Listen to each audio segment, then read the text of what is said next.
Christian marriage యాక్ట్లో ఫాదర్కి కూడా రైట్స్ ఉంటాయి. ఎప్పుడైతే అతనికి పెళ్ళి కాకపోతే మదర్తో పాటు ఫాదర్ కూడా షేర్ హోల్డరే. క్రిస్టియన్ మ్యారేజ్ యాక్ట్ యొక్క లా వేరు, హిందూ మ్యారేజ్ యాక్ట్ యొక్క లా వేరు. ఇక్కడ యూనిఫామ్ లా కిందే మాట్లాడుకుంటాం. ఇదంతా కూడా సెల్ఫ్ ఎక్వైడ్ కిందే ట్రీట్ చేయడం జరుగుతుంది. అతను వీల్నామా కానీ గిఫ్ట్ రిజిస్ట్రేషన్లు కానీ చేస్తే ఆటోమేటిక్గా వెళ్తాయి. మరి స్టెప్ చిల్డ్రన్స్ ఉంటారు.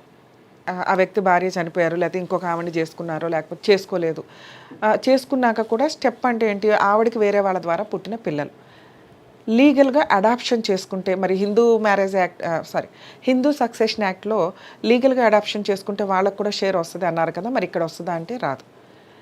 క్రిస్టియన్ సక్సెషన్ యాక్ట్లో ఇక్కడ స్టెప్ చిల్డ్రన్స్కి అడాప్షన్ చేసుకున్నా చేసుకోకపోయినా, ఒకవేళ స్కూల్ రికార్డ్స్లో కానీ వీటిల్లో కానీ ఈయన పేరే ఫాదర్గా ఉన్నప్పటికీ కూడా వీళ్ళకి ఎటువంటి షేర్స్ రావు. ఒకవేళ సెకండ్ మ్యారేజ్లో ఈయనకే పిల్లలు పుడితే వీళ్ళు ఆటోమేటిక్గా షేర్ హోల్డర్సే. ఇందాక మనం ఆ పిల్లలకి 2/3 షేర్ ఎట్లా వస్తుంది అనుకున్నామో వైఫ్తో పాటు అలాగే వస్తుంది వీళ్ళకి కూడా. ఫస్ట్ వైఫ్ చనిపోయి సెకండ్ అమ్మాయిని చేసుకుంటే సెకండ్ అమ్మాయికి షేర్ ఉంటుంది 1/3 షేర్, ఆవిడకి ఈయన ద్వారా పుట్టిన పిల్లలకి 2/3 షేర్ ఆటోమేటిక్గా వచ్చేస్తుంది. ఒకవేళ వారసత్వ ఆస్తేనో ఆయన పేరు మీద ఆయనకి షేర్గా రావాల్సిన ఆస్తో ఇక్కడ పిల్లలు లేరు, వైఫ్ ఉంది, మరి క్లెయిమ్ చేసుకోగలిగిద్దా అంటే క్లెయిమ్ చేసుకోవచ్చు 1/3 షేర్ కోసం.